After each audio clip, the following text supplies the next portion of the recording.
Okay, it's Friday afternoon, and here we go. We've had one heck of a flight this week.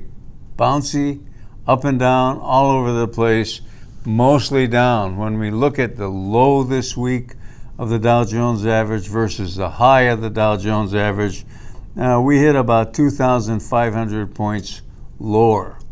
That sounds like a lot. It is a lot, but on a base of 36,000, 2,000 points isn't all that huge, but it's still within the confines of worry, and the market is worried. Why?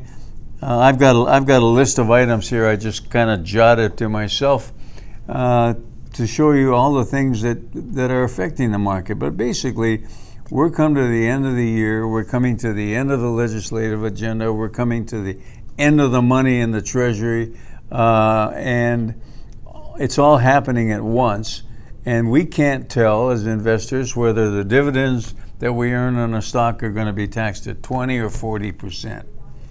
So it's hard to make a tax-informed decision about buying or selling anything. But anyway, here we go. Today the jobs numbers came out. They were lukewarm, pretty soft.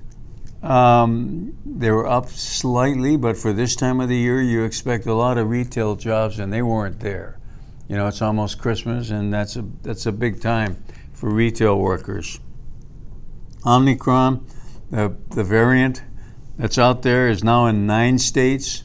That'll get your blood boiling. It's exciting. It's frightening, but nobody knows why, except that this virus seems very contagious. How strong it will be, we don't know. The legislative agenda is getting down to, as they say, getting down to the short ones. There appears to be a run in the making, a kamikaze run to get Biden's bill passed or not. 2.7 trillion or something is what they're calling it, but there's going to be exposure coming out, and people are going to expose the real cost of this bill, and we're thinking it's somewhere around 6 trillion. And if those numbers are exposed, and it appears to be anywhere over 5, you could have more than one Democrat senator running for a rock to hide because they don't want to be attached to a $6 trillion spending bill with an election about 11 months from now. So the heat's brewing in Washington.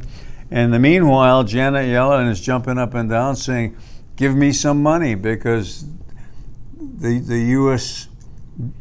money runs out. In about 10 days, the debt ceiling will have been hit. We can't borrow another penny, and we're stuck. But they'll figure that out. They'll figure that out in the last minute like they always do. And so we're coming down to this crunch time, and it's no wonder that the market's bouncing around. You know, on the foreign front, People's Republic of China fighters are flying over Taiwan virtually daily, threatening some kind of a military assault. The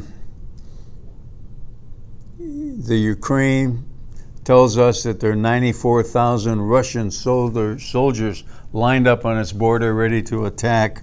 And of course, you know, the Americans that were promised an exit from Afghanistan 150 days ago are still stuck over there.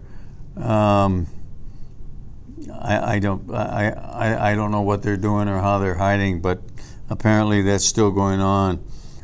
One good thing did happen. Federal Reserve Chairman Powell was reappointed, and at least he's predictable and we know what to expect.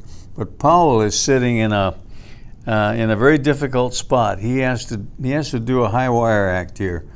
The U.S. banking system, in an unprecedented sort of an ending to all of this accommodation that's been going on, is sitting. Our banks are sitting with about, we think, $4 trillion of excess reserves.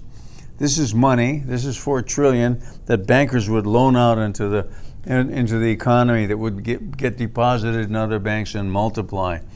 If that money is released, meaning that the bankers are instead of being slapped around saying don't loan the money, they're encouraged to loan the money, you could see a multiplier effect because we're on a fractional reserve system. So money that's deposited in the banking system freely multiplies. And it can multiply anywhere from 10 to 16 times, 12, say, being the normal.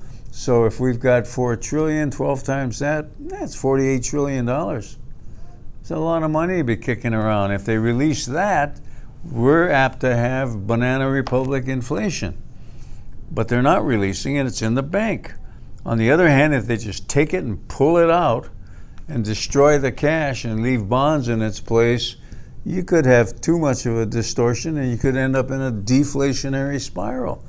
But, those are two pretty bleak alternatives to look at, and we've got Mr. Powell trying to dance through the middle of this thing. So this is all going on while we're on a crash course, a kamikaze course in the legislature, and Russia's lining up, and the Chinese are flying jets over Taiwan. I mean, it's really it's a frightening time. Inflation, gasoline's $5 a barrel and $5 a gallon, I should say, and in a lot of cities. And a lot of this has to do with Biden's approach towards green energy. And in the short run, you turn off pipelines and you curtail drilling, we end up with a deficiency in gasoline. And is this what we want, or is this part of the plan? We just have to go through it. I don't know, but people are going through it at Christmas time, and a lot of home budgets are getting raked over the coals. And lastly, don't forget the southern border. We've got people swimming across daily, walking across, swimming across. And yet the administration, because of this Omicron virus, on the one hand, they're saying, what we've got to do is we've got to prick and we've got to test every guest that flies into the United States. But when asked in a press conference, what about the ones that are swimming in from the southerly border? They said, that is a different issue. I don't get it. They're both foreigners. They're both coming into America, apparently unprotected. And don't we want to catch both of them? Give them an inoculation? I don't understand. And neither does the market. So this is why we've got a wild bucking bronco coming into the end of the year. At least another week of hang on before we get some actual result coming out of this mess. Have a good weekend. We'll talk soon.